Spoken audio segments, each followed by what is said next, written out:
दोस्तों आज मैं आपके लिए एक मूवी लेकर आया हूँ जिसका नाम की रॉन्ग टर्न है। इस मूवी को एक सच्ची घटना पर बनाया गया है और ये मूवी रिलीज होते ही लोगों ने नए प्लेस पर और फॉरेस्ट पर जाना बंद कर दिया था और इससे हम समझ सकते हैं कि ये मूवी कितना ज़्यादा खतरनाक है। तो चलिए मूवी को शुरू करते हैं।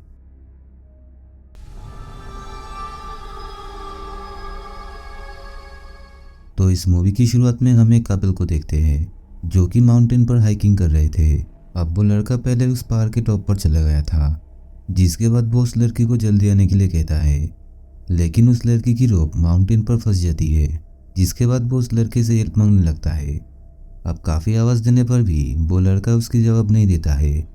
फिर कुछ देर बाद वो लड़की उस लड़के का डेड बॉडी देखता है और उसका ब्लड उस लड़की के फेस पर आके गिरता है, जिसके बाद ही कोई आके उस लड़के का बॉडी नीचे फेंक देता है और उस लड़की को कोई अनजान आदमी ऊपर से खींचने लगता है। लेकिन तब वो लड़की जल्दी में उस रोप को काट देता है और वो लड़की सीधा आके उस लड़के के बॉडी के पास गिरती है, जिसके बाद वो डर के वहाँ से भागने लगती है और भागते भागते वो एक ट्रैप में फंस के नीचे गिर जाती है। और तभी हम देखते हैं कि उस लड़की को कोई आके खींच के ले जाता है। अब ये कहानी फिर पीछे जाती है जहाँ पर हमें कुछ न्यूज़पेपर की कटिंग दिखाया जाता है और उसमें हम काफ़ी सारे मिसिंग लोगों को देखते हैं जो कि वेस्ट वर्जीनिया के जंगलों में गायब हो गए थे, जिसके बाद उन लोगों का पता नहीं चल पाया था। और इसी न्यूज़ आर्टिकल में हम लोग कुछ डिफॉर्म लोगों की फोटोज देख पाते हैं जिन्हें जेनेटिक डिसऑर्डर होने की वजह से उनकी फेस काफ़ी खौफनाक हो गए थे और ये जेनेटिक डिसऑर्डर के कारण उनकी फेस के साथ साथ उनकी मेंटेलिटी भी चेंज हो गई थी, जैसे कि वो लोग एक कैनिबल बन गए थे। फिर अगले सीन में हम क्रिस नाम के एक आदमी को देखते हैं जो कि अपने ऑफिस के लिए जा रहा था, लेकिन थोड़ा दूर जाते ही वो एक ट्रैफिक में फंस जाता है, जिसके बाद वो अपने गाड़ी से उतरता है और वजह जानने के लिए वो एक ट्रक ड्राइवर के पास जाता है जो कि उसे बताता है कि यहाँ से 1 किलोमीटर दूर एक केमिकल ट्रक पलट गया है और इस वजह से काफ़ी ज़्यादा ट्रैफिक लग गया है। अब इस वजह से क्रिस अपने ऑफिस में फ़ोन लगा के कहता है कि ट्रैफिक के वजह से वो आज लेट हो जाएगा।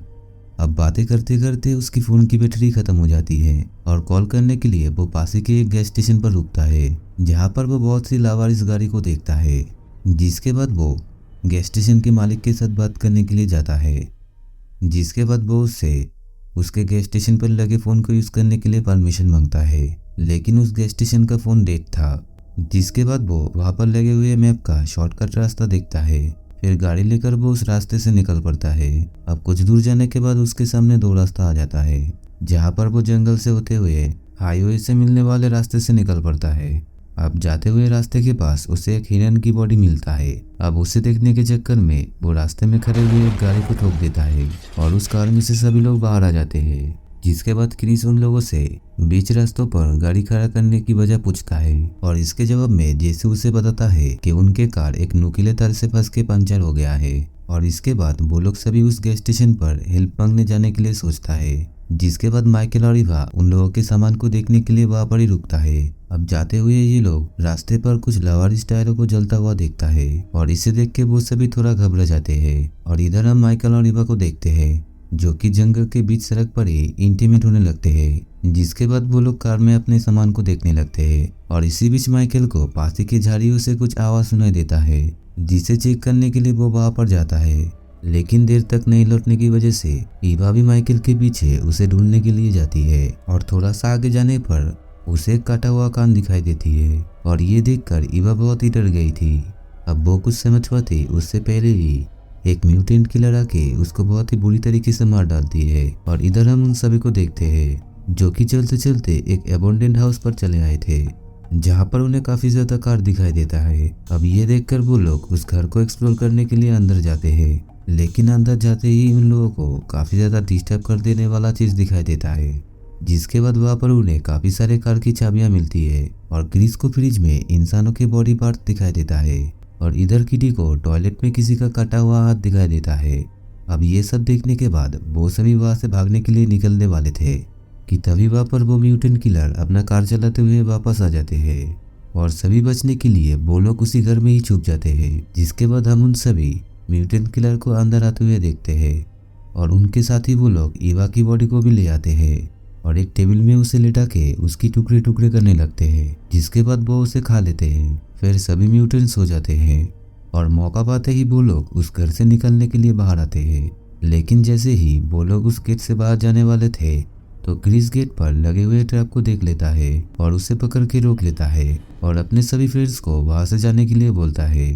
अब सभी लोग वहां से धीरे धीरे निकल रहे थे कि तभी एक म्यूटेंट की आंखें खुल जाती है, जिसे देखते ही वो सभी वहां से दौड़ने लगते हैं। अब वो सभी म्यूटेंट किलर जग गए थे और वो लोग इन सभी को मारने के लिए उनके पीछे पड़ गए थे।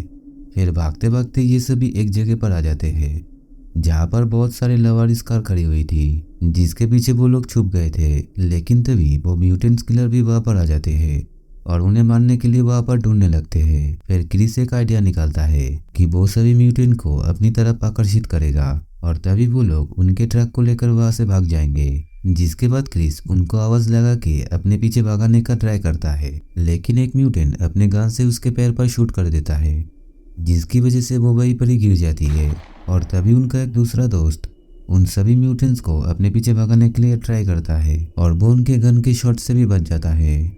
और मौका पाते ही जेसी और केटी उन म्यूटेंट्स का ट्रक लेकर क्रिस के साथ में वहां से भाग जाती है। और थोड़ा आगे पहुंचने के बाद उन्हें उनका फ्रेंड दिखाई देता है, जिसे देखते ही वो लोग उसे जल्दी से ट्रक में आने के लिए बोलता है। लेकिन पीछे से एक म्यूटेंट किलर अपने बो से शूट करके उसे मार डालता है, जिसकी डेथ से उन सभी दोस्तों को काफी ज्यादा बुरा लगता है। लेकिन वो लोग अपने जान बचाने के लिए वहां से भाग जाते हैं। अब थोड़ी दूर जाने के बाद उन लोगों के सामने एक काटा हुआ पेड़ दिखाई देता है और ट्रक रुकते ही उनका पहिया जमीन में धंस जाता है, जिस वजह से वो लोग अब आगे नहीं बढ़ पाते हैं और पैदल ही अपने सफर को जारी रखते हैं। अब चलते चलते सभी को सुबह से शाम हो जाती है और इस वजह से वो थोड़ा रुक जाती है और रेस्ट करने लगती है, जहाँ पर केटी उन्हें एक वॉच टावर दिखाती है। अब इसे देखने के बाद वो लोग काफी ज्यादा खुश होते हैं। अब ऊपर जाने के बाद में वो लोग उस पूरे जंगल को देखते हैं, जो कि काफी ज्यादा बड़ा और घना भी था। इसके बाद जेसी को वहां पर एक फर्स्ट एड किट दिखाई देती है, जिससे कि वो क्रिस के जख्म पर पट्टी करती है। और तभी केटी को वहां पर एक रेडियो भी मिल जाती है, जिसकी मदद से वो लोग पास के पुलिस स्टेशन पर कांटेक्ट करने की कोशिश करते हैं, लेकिन सामने से उनको कोई भी रिप्लाई नहीं मिलती है। फिर कुछ देर बाद क्रिस नोटिस करता है कि वो म्यूटेंट्स उन लोगों को ढूंढते ढूंढते यहाँ पर भी आ गए हैं। और ये देखने के बाद वो सभी को वहां पर छुपने के लिए बोलता है। और तभी उनको रेडियो में एक पुलिस का रिप्लाई आता है और उस रेडियो की आवाज़ उन म्यूटेंट भी सुन लेते हैं। फिर पुलिस उन सभी को उनका लोकेशन पूछते हैं, लेकिन इन लोगों को इस जगह के बारे में कुछ भी नहीं पता था और इस वजह से वो पुलिस इन सभी की हेल्प करने के लिए नहीं आ पाता है। और तभी रेडियो की सिग्नल चली जाती है और हम उन म्यूटेंट किलर को ऊपर आते हुए देखते हैं। अब इससे बचने के लिए क्रिस वहां पर रखे हुए वजनदार चीजों को वॉच टावर के गेट पर रख देता है, ताकि वो म्यूटेंट्स ऊपर नहीं आ सके।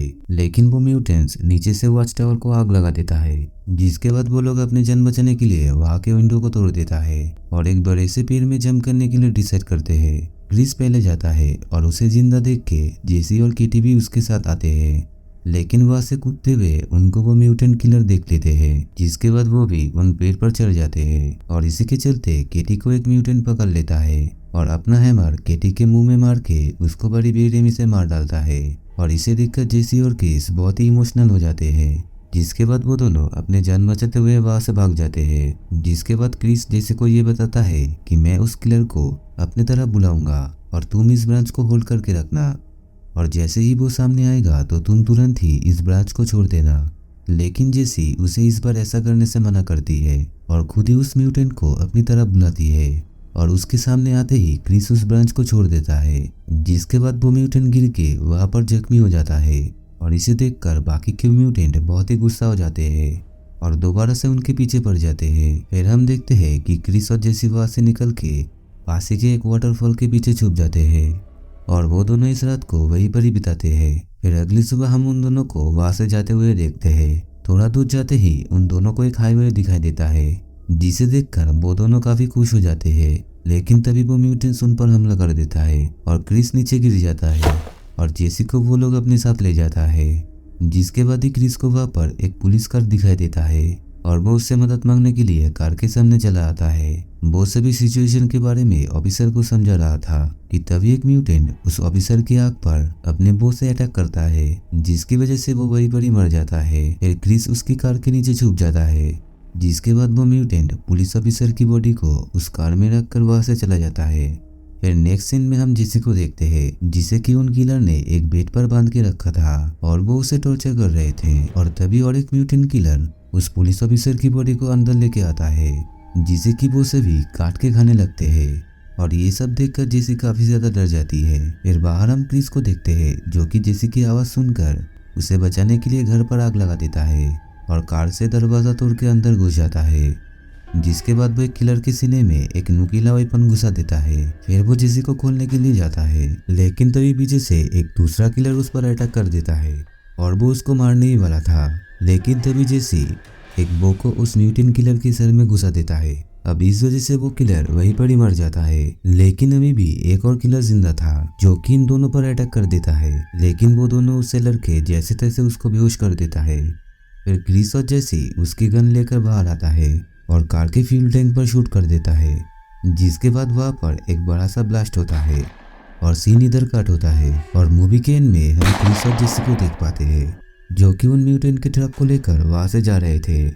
और वो लोग उसी गैस स्टेशन पर पहुँचते हैं और गैस स्टेशन के मालिक उस ट्रक को देखकर अपने गैस स्टेशन का दरवाजा बंद कर देता है, क्योंकि उसे ऐसा लग रहा था कि उस ट्रक में किलर है और वो लोग उसे मारने आ रहे हैं। जिसके बाद वो खिड़की से छुप के देखने लगता है, लेकिन तब वो देखता है कि उस ट्रक के अंदर क्रिस और जेसी है। फिर क्रिस उस मैप को फाड़ देता है जिसे देखकर उन लोगों ने रॉन्ग टर्न ले लिया था। फिर हमें रात का सीन दिखाया जाता है जहाँ पर पुलिस उस घर को इन्वेस्टिगेट करने के लिए आए थे, लेकिन तभी उस पुलिस ऑफिसर के पीछे उन्हीं म्यूटेंट में से एक म्यूटेंट आ जाता है और उसे बहुत ही बुरी तरीके से मार डालता है, जिसके बाद वो भयानक तरीके से हंसने लगता है। और इसी के साथ ये मूवी यहाँ पर एंड होती है। दोस्तों, ये मूवी का पहला पार्ट था और दूसरा पार्ट देखने के लिए आप इस चैनल को सब्सक्राइब करके रखिए ताकि पार्ट 2 जब आए तो आपको पता चले।